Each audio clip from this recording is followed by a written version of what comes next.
नमस्कार दोस्तों। आज मैं आपके लिए एक कहानी लेकर आया हूँ जिसका नाम है ज़िंदगी के ज़ख्म और मासूमियत की कहानी। जिसमें एक लड़की की मासूमियत का बहुत लोगों ने फ़ायदा उठाया और बहुत दुख दिए, जो उसकी ज़िंदगी के ज़ख्म बन गए, जिन्हें वो कभी भुला ना सकी। अगर कहानी अच्छी लगे तो चैनल को लाइक और सब्सक्राइब ज़रूर करें। तो चलिए कहानी शुरू करते हैं। उसका नाम पूनम है। पूनम की आंखों ने कई सारे दुख झेले हैं और आज पूनम 50 बरस की हो चुकी है। पूनम 8 साल की उम्र से ही दुख झेल रही है और आज मासूमियत जैसे शब्द पूनम की जिंदगी से गायब हो चुके हैं। वो भूल चुकी है कि वो कभी मासूम भी थी, परंतु जब वो सच में मासूमियत की उम्र में थी तब बहुत से पुरुषों ने बलपूर्वक उसका शारीरिक शोषण किया और उसकी ज़िंदगी बर्बाद की। जब पूनम 8 साल की थी तब उसकी सहेली ज्योति, जो उसके पड़ोस में ही रहती थी, उसके 18 साल के भाई ने पूनम की मासूमियत का फ़ायदा उठाया।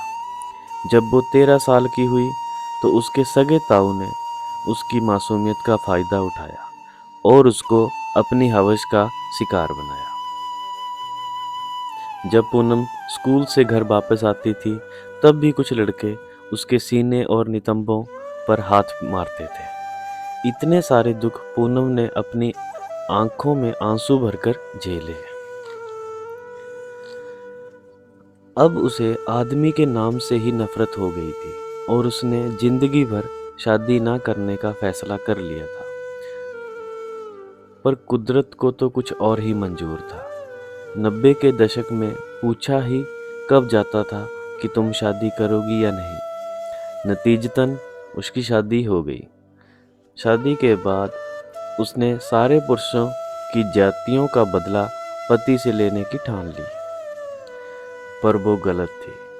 कुदरत ने उसे ऐसे इंसान से जोड़ दिया था जो शायद ही किसी को मिला होगा।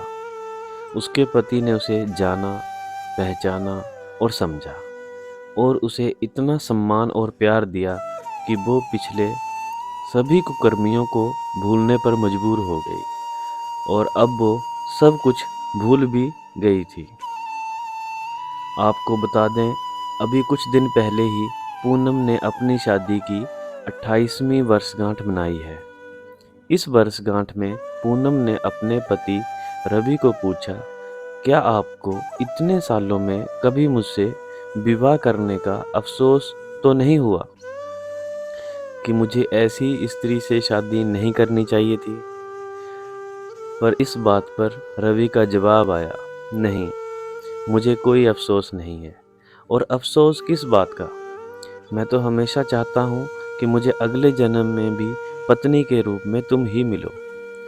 रवि की ये बात सुनकर पूनम बहुत खुश थी कि रवि जी उसे इतना प्यार करते हैं। दूसरी एक बात, रवि और पूनम की एक बेटी भी है।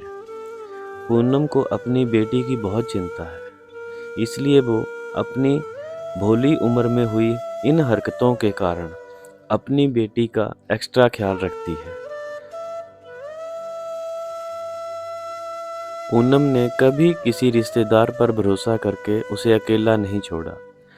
जो पूनम के साथ हुआ वो अपनी बेटी के साथ नहीं होने देना चाहती थी। कुछ दिन पहले की बात है, पूनम अपने मायके गई थी। वहाँ उसने पहली बार इन सब बातों के बारे में अपनी माँ और भाई को बताया, तो उनका जवाब सुनकर वो बहुत हैरान हुई। भाई का कहना था कि ये कहानी लगभग हर तीसरी लड़की के साथ होती है। ये लड़की की जिम्मेदारी है कि वे खुद को संभाल कर रखे और अपनी मर्यादाओं को भी समझे। तुम एक बार अपनी बेटी से पूछो, उसके साथ भी ऐसी कोई ना कोई घटना जरूर हुई होगी। फिर सबके सामने पूनम की बेटी ने बड़े गर्व से कहा कि आप गलत सोच रहे हैं, मेरे साथ ऐसा कुछ नहीं हुआ। अपनी बेटी के मुंह से ये शब्द सुनकर पूनम बहुत खुश हुई कि उसकी बेटी सलामत है और इसका श्रेय उसकी माँ यानी कि पूनम को जाता है कि पूनम ने उसे इतना संभाल कर रखा। अक्सर ज़िंदगी चलती रहती है, बस कुछ घटनाएं कभी भूली नहीं जाती। क्या यही हमारी ज़िंदगी है? अगर आपको पूनम की ज़िंदगी के बारे में कुछ कहना है तो कमेंट करके ज़रूर बताएं। ये कहानी एक सच्ची कहानी है। अगर ये कहानी आपको अच्छी लगे तो चैनल को सब्सक्राइब ज़रूर करें और ज़्यादा से ज़्यादा लोगों को शेयर करें। धन्यवाद।